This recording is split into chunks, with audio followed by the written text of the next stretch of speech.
Welcome to the mastering session of the song Now. This song went through a couple of iterations being exported from the mixing stage so that I was really happy with how it sounded in the master. So you'll see a version up here that is yellow. It did not make it, which is why it's muted. Then you'll see a version here in the group that is the final group that is this green color. It also did not make it, which is why it's muted. And then I finally made some last adjustments in June of 2021, 2021, and this ended up being the one that once I mastered it the way that I usually master things, I was really happy with how it had turned out. So the first step for this one is that I knew that it was not like some of the other songs that I'd made where they're really electronic. So I wanted some reference tracks that would get my ears and my head into the right space. So I grabbed Something Soon by Car Seat Headrest. I would play it, but I think I'll get like a copyright strike. And then Left and Right in the Dark by Julian Casablancas. Both of those had a similar EQ curve that I liked the sound of. And they had guitars in them and they had distorted vocals. So I knew that they were going to have the sound that I liked. And then I got to work using them as reference tracks. The first thing after I had the version of the pre-master that I was pretty happy with, that I applied, is Gullfoss. And I talked about this in the mixing video as well because I used it on my vocals, but this one's just such a useful plug-in. It's the kind of automated, semi-intelligent EQ that adapts as the song is playing to tame harshness or to boost in maybe some lost, what is kind of the nicer way to say harshness, but like highs and sparkle. So depending on where you feel your song was, you can play around with, there's only really 4 settings that change things on it, and then you get a much more balanced sound that, for me, it usually takes it from sounding like, oh cool, I made this in my computer, to, oh, this feels like a song that I might have heard somewhere. So it came first. And the reason it comes first is because since it keeps adapting, I want that to sort of become the norm as it goes into other plugins as well. And I can, let me see, I can probably disable a lot of other things so you can hear what it sounds like each step of the way, all right? Let's make sure that I've muted my reference tracks. Yeah, I did.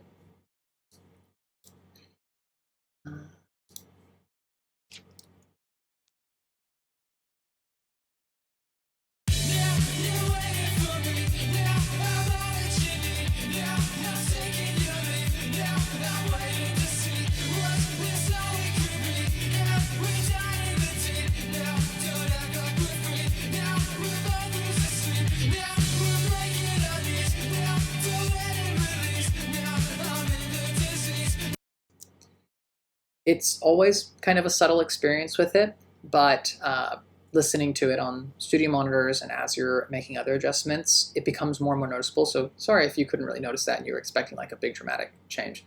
You aren't gonna find it there. After that is some EQ. I didn't plan on this happening. This is just because as I was doing other things in the mastering phase, later on, I noticed that there were some harsh frequencies that kept popping up, and these are probably a mixture of, you know, my voice and the guitar and the snare probably as well. And rather than try and tame them at the last second, after they've gone through so many effects and they're already out of control, I thought the earlier I could get to them and dip them out, the better shape I'd be in later on. And so that happens here. So it's node 3 on this EQ, and that's at 337. I said in an earlier video that sometimes 350 to 550, or maybe 300 to 550 is seen as this problem area for boxiness and muddiness. And what do you freaking know? I'm here at 337, dipping down by almost 2 decibels. So it's real. It makes a difference, at least for me. For the way that I write my music and record my music, and the sound of my guitar and the sound of my voice, it ends up being a problem area for me that I've learned to deal with. I'm also just shelving things off at 20 hertz because nobody's going to hear that, and shelving things off past 18 kilohertz, not because you wouldn't hear the high end, but because I'm going to apply some exciting later and some saturation, and I know that it's only going to make the highest parts really shrill and painful if I don't tame them early on. So that's part of why they're there. This probably won't make much of a difference to you if you hear it right now, but we can listen to it anyway.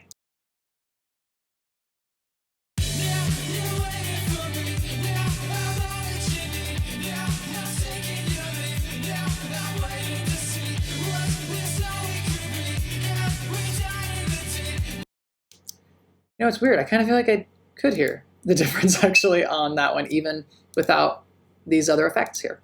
That's awesome. Okay, well anyway, now that those are both on, we can move on to what was happening in the group. So the reason I have these reference ones here is to kind of hear and see even visually what sort of EQ curve they are creating. And then I can take that EQ curve as my starting point, or like my inspiration, and use it on my own track since they're all in the same group. So if you see this crazy wave, you're like, how did you make that wave in there? This wave came from analyzing both of these two songs, Something Soon and Left and Right in the Dark. One of them fit better, and I can't tell which one it is now because I think I'd have to undo like applying the EQ curve, and I don't want to go through that again. So sorry. It's there. Actually, I might be able to do this. There it is. Yeah. So here it is on the matching. Let me see. I didn't undo anything. Yeah. So here it is on the match. It had captured a source curve. I don't know what it was. I had just captured from one of the audio ones, and I've applied something like it to my song. I applied it 17%, so not even like the exact thing, and then I smooth it out so it's not as jagged by 28%. This is like a cool thing, and I'm not gonna act like for a second that this comes from like my ear and art and I know so much about mastering. Like, no, this is straight up technology helping me sound like what I want it to sound like, which in this case were those two reference tracks. The thing is I needed to do this in a separate module because I wanted to have other elements of Ozone working afterwards. So we can close this one, and this was the EQ curve. If we want to listen to it, we can hear the difference that it actually made in the same part of the song. I'll keep the actual song open here. Okay.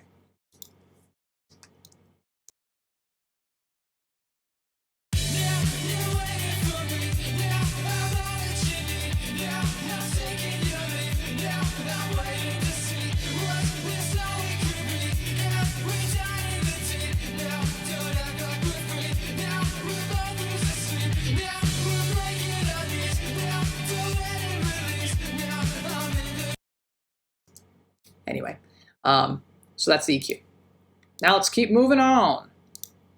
Now we have like a full module suite from Ozone 8, finally. What happened here is standard order procedure, if you will. Some more EQ, some multi-band compression, which we'll go over in a sec, and a dynamic EQ that acts based on how intense frequencies are in a certain area.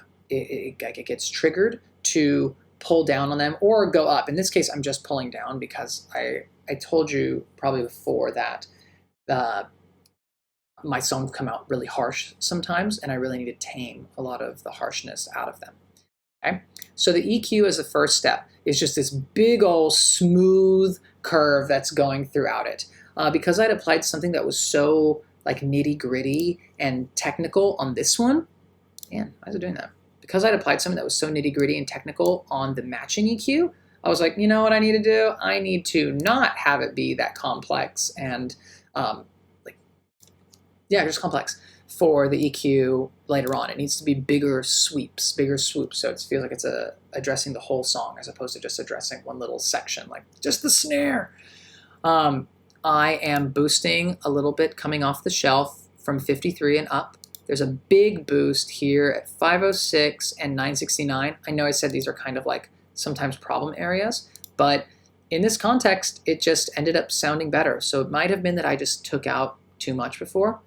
Can't remember what happened here, but I was really happy with how it ended up sounding. So the bigger boost is probably this one at 969. Around 1K is where a lot of our attention is. I think it's where a lot of guitars and a lot of vocals really exist. So if I needed more attention there because they were getting lost, boost. And then down here, we're dipping at 10.2 and swooping up to the end of the frequency range. This is probably because I just let it get too harsh. And I was going to add some excitation later, which we'll talk about. The dynamics are broken up into 4 sections. So multiband compression means that you've split your song, and I might have talked about this in the video. You split your song into 4 different frequency bands. So there's like the high highs, the high mids, the low mids, and just the lows. And it doesn't have to be 4. It could be 3. It could be 2. I think it could even be like 5, but this one maxes out at 4, this one that I'm using. So let's listen to the different bands, and I'll enable them, okay? Here's just going to be the highs that will start, and then I'll move down.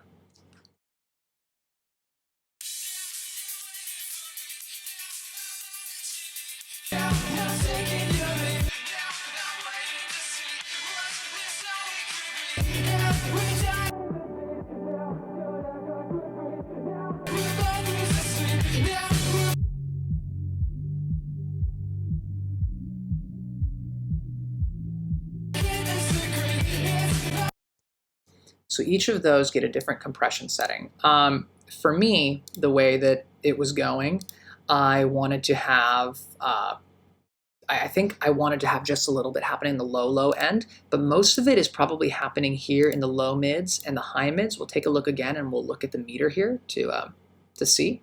And there's probably not much at all happening in the high highs because they're so sparse that you kind of want to let them breathe and not get so compressed. The good rule of thumb for where to draw these boundaries of like when does it become the lows, because I could slide this over. I could make this not start at 199, I know it's really small, but I can make it start at like 300. I can make it start at 80. I heard a good piece of advice a long time ago that as you're drawing lines in a multi-band compressor, for your lowest band, start with it like either really low or really high, and just start like playing with it left and right, and then sort of slow down how you're playing with it. And you want to feel like this. You want to feel like when you got someplace low, it's a little too low that you can't hear what's going on. And that, let's say you are in a hallway and you're walking by and there's a party happening in one of the rooms in the hallway. So imagine you're like at a hotel or you're in like some big apartment complex. There's a party happening in the room off to the left or off to the right. And you hear the music, but if it's too muffled, it might just sound like there's like a lot of like banging or a lot of like people moving furniture in there. Bring it up slightly so you can hear more of the treble elements of the music. Bring it up ever so slightly till you can start to hear like the song. Like you can hear what's going on in the song. And then you get the feeling of like, oh man, I want to be in that room. I want to go in that party. Oh man, I want to be in there. There's clearly like a party going on with some dope music. That's like right when you first feel that, stop. Like that's where you want the cutoff to be. And it changes based on every song, because it changes based on where your kick drum and where your bass are going to be. So for this song, it was at 199. That's where I felt like, yeah, that's where it is. But let's look at the compression that's happening on the lower mids and the upper mids, and then I can talk about it a little.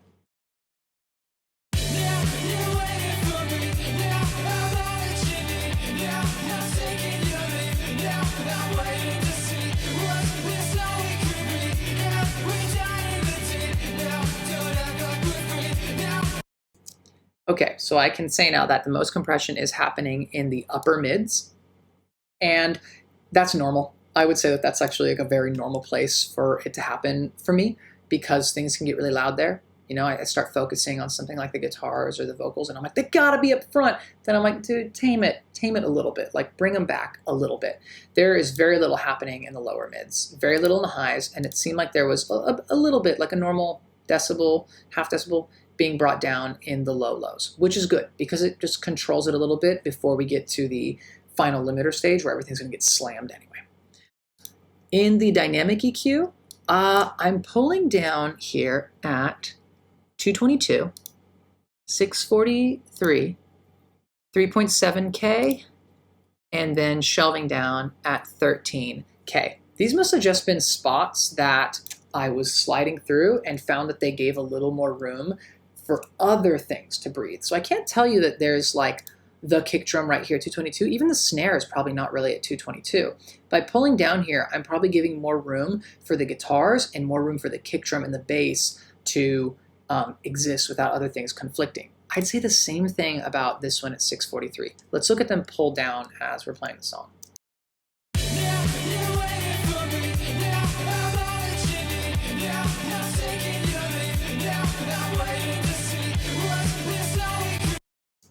So the one that's pulling down the most is band 4 at 3.7 kilohertz.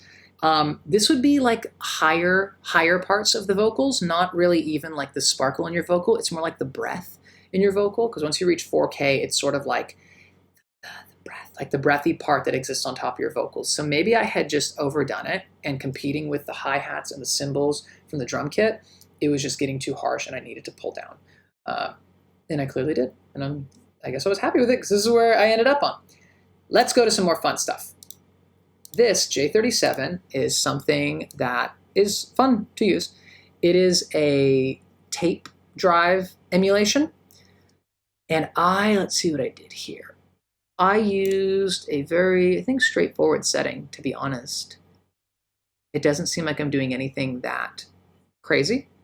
The preset that I started with was called Mastering Fat, Tight, and Open Stereo. Kind of an epic preset name. But we can hear just a simple before and after with it.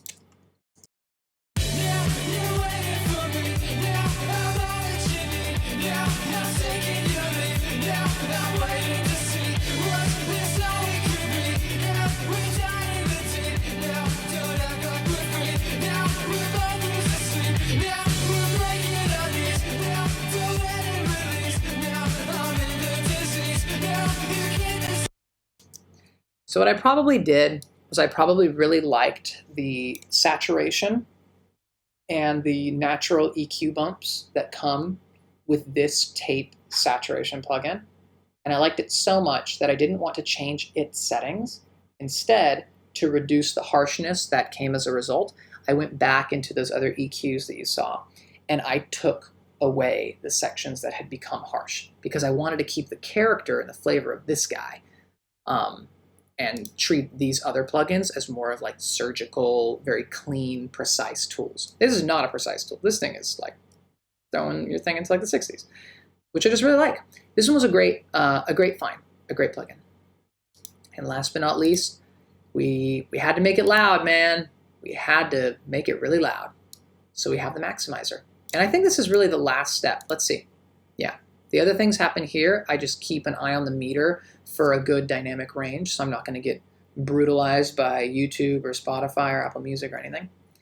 And this is only if I'm using headphones, the Sonar works. And this is a limiter to make sure I don't blow out my speakers by accident by like, turning a knob virtually, like way too loud. So this is actually going to be the last step. This is the maximizer. This is the hard limiter that I use.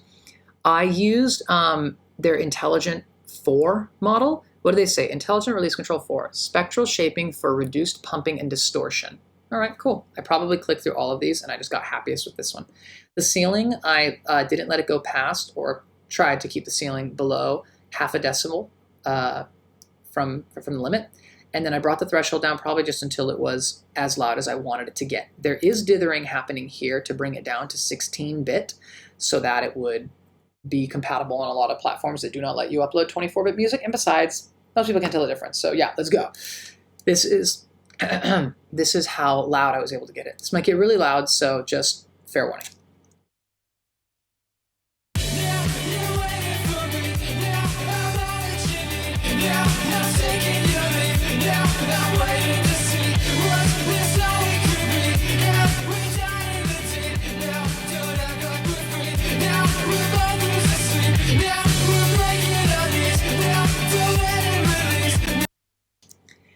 It just made it louder. Like if you were looking at the blue line that was coming here at the top of the maximizer plugin, it wasn't doing crazy stuff throughout. I think I had already sent this song through its own, I'd already put it through the paces in terms of compression with each track, the buses, and then at the first steps of the mastering phases, it got a little bit of compression here and there that I didn't need to squeeze this thing and do crazy stuff by the time I reached this step. I just needed to lower it till I got to a loudness that I was happy with. And we can actually look at that. Just look at what dynamic range I got in the end. So I'm going to go back here. I've got it on. Cool. I'm going to reset this, and then we are going to play it.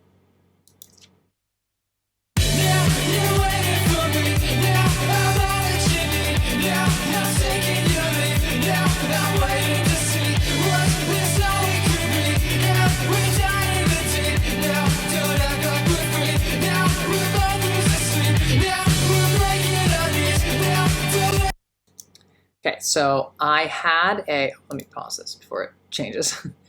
I have like an overall integrated negative 9.6. At some parts, I think I saw it get up to like -8. A lot of the streaming platforms tell you, keep it at -14, but I haven't noticed really a lot of difference in how they punish me and how the sound of the song changes if I make it higher than -14. I haven't. I think if you push it to like -5, -4, which is really impressive to do anyway, if you can do that, that means you're very good at aggressively mixing and aggressively mastering. Like, you're pretty talented at making that happen. I think that once I had a song that I'd gotten to that point, not to like pat myself on the back, I think it was an easy song to get really loud, just the type of song that it was, like genre-wise. And I put it through like a tester. I did notice it getting really like squished and lowered in volume by Spotify and YouTube, or the Spotify and YouTube normalization algorithm that it applies to audio coming in. So I went back and I redid it. But I found out that keeping it between like -10 and -7, that spot is actually really good. It's also a spot that I had learned was very common in the CD era that a lot of us grew up during. -10 to -7 was very common during that time for a dynamic range. So it might just be helping me reminisce on music of that time. Make me feel like, oh man, this feels like a professional song that I would have listened to when I was a kid. And then it makes me feel more confident in it, I guess. And I feel like it's done. But this was the loudest part of the song anyway. So over the course of the whole song, with the quiet parts in the beginning and at the end, it probably levels itself down to like -10 or -11 even, which is probably even better for the streaming platforms and their normalization algorithms. Anyway, let me turn this off. And that is it. That is the end of the mastering for now. It was a very simple song compared to a lot of other songs. Had a couple of reference tracks that I was really happy to use, and then only had to limit a bit to lower, dynamic range. Dithered it, and it was done. Thanks so much for listening.